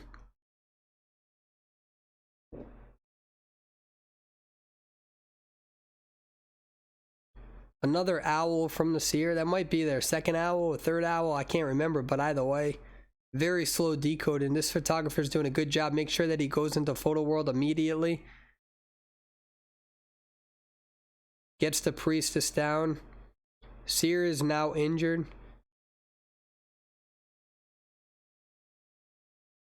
You know, the thing is that he doesn't have blink. So if you just pallet spam, I mean, well, it's a little difficult now because he's max. How did he? Mercenary is still up.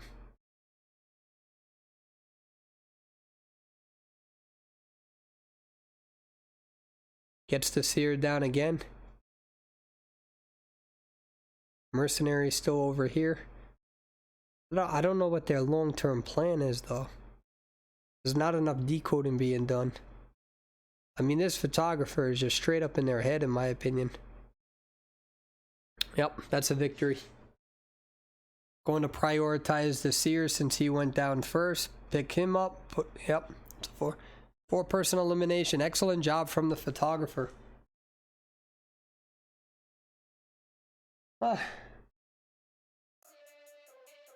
Bada bing and that bada boom. There are a lot of things that we got to do. Yeah, I got another Identity V song coming out. I do. I can't wait for it to be released. I gotta record it. And then I'm writing one of the best songs ever. I think it'll be better than Call Me the Merc. But that's if I can like defeat my ADHD and actually like write this fucking thing. Be right back. Hold on. Low break.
All right, let's keep this going, chat.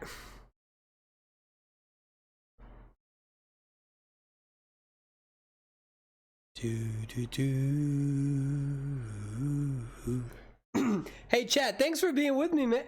Does it feel good to hey, it feels good to have you all here on my Twitch. Thank you so much.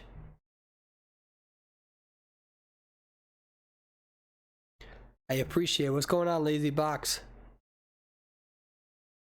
All right. It's good to see you, Lazy. All right, so we got a Bloody Queen in this. When you rotate over here, it's not atypical for a lot of hunters to go the different direction, but you can come over here as a Bloody Queen. Bloody Queen does not want to waste time on the mercenary. All three survivors are rotating. Oh my, what the fuck just happened?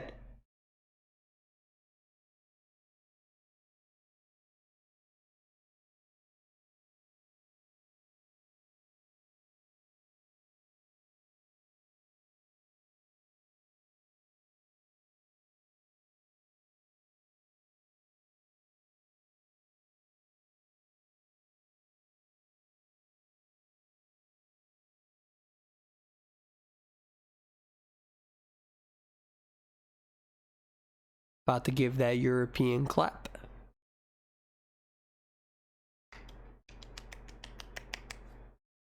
Spectacular. Holy shit.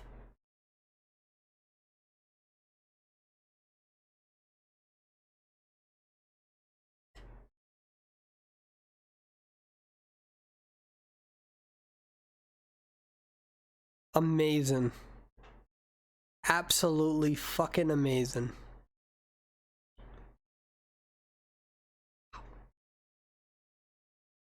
All right, so I'm trying to recover here.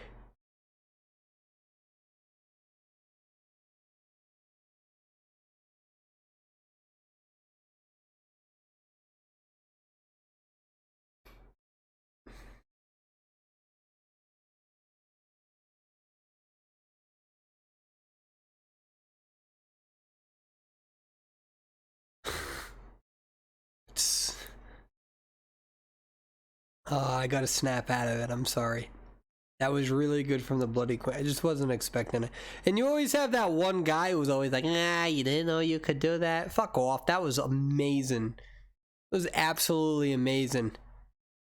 That's going to be one of the most, like, this is tournament gameplay, guys. These are top tier survivors.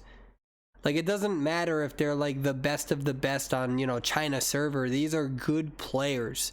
These are players out of millions and millions of players that have risen to the top. That's impressive. So to pull that off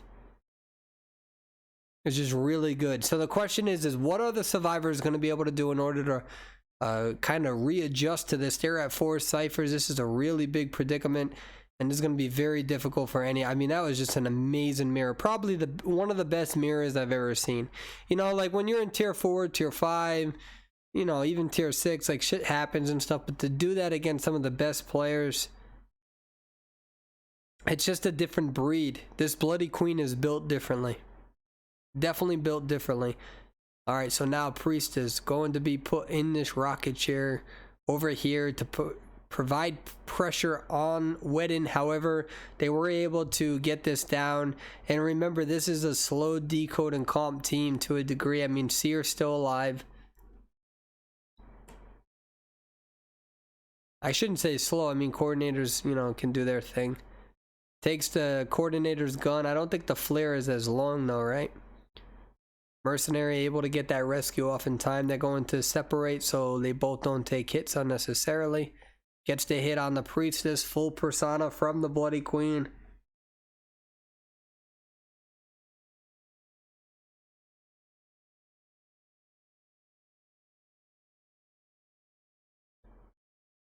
Priestess is now down. 3 ciphers up. Give me 1 second.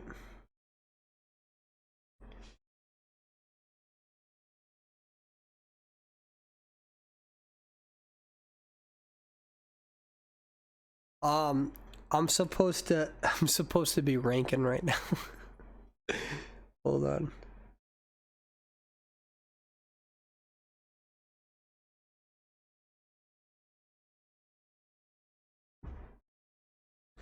Alright, so we have Bloody Queen focusing on this priestess. They are at 2 ciphers. Survivors are doing a good job trying to recuperate. Priestess just trying to buy as much time as possible. Beautiful blink.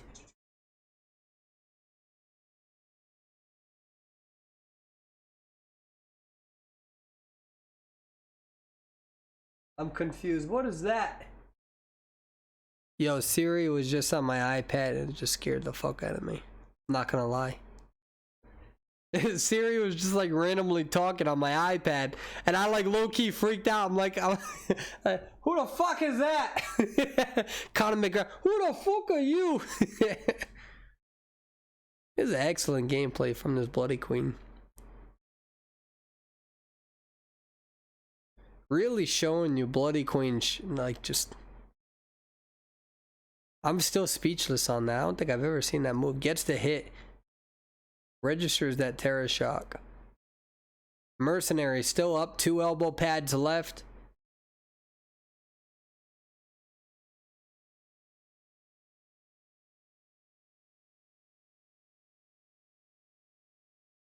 Mercenary pops the cipher. Puts him in a position where he has to use an elbow pad immediately. I'm not really sure what the purpose of that is, unless another cipher is really close and Seer can go there. So in my mind, right, if a mercenary is going to pop a cipher, which he's already hit, then you must have another cipher at like 75%, and then you're trying to buy enough time to finish the decoding from the Seer. So if this decoding is less than 50%, then the strategy is interesting. Okay, yeah, that's exactly what the strategy was. Yep, that cipher was at like 99%. They tried. I get it now. I predicted it. I understood it. I was like, wait a minute. The only time you're going to try doing that is...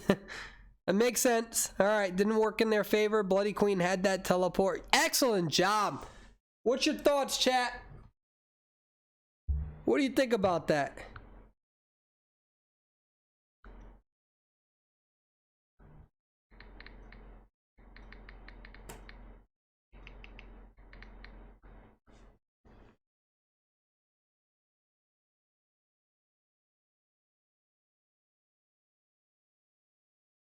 All right. I think we got one more match. We got an expo. Oh, that's highlights. No, I think that's it. Yeah, that's it, chat. That is it. That was day 1. Whew. All right, listen. I'm going to get going. I'm going to go play with my team. Thank you for watching. That was a fun day 1. They already have all the days completed, but I feel like that was enjoyable to watch for sure. So I'm going to go and play with my team, try to get to tier 6. I didn't rank at all this season, like literally at all. I've only ranked for like 2 weeks this entire season. And I went from tier 4 to I'm almost tier 6 now in about 15 days. So I have a few more days to get up to tier 6. I've just been chilling, having fun. Anyways, guys, hey, it's been good to see you, man. It's been a long time. And I may do day 2 tonight. But I'm going to put this on YouTube. And I'm also going to try to get the chat. Where's the chat box? I used to be able to get this, so like when you guys are typing, you can go on YouTube. But I don't know where it is.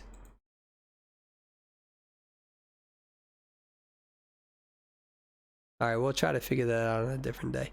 Anyways, guys, hey, it's good to see you. Sorry that I don't stream a lot. We'll work on that.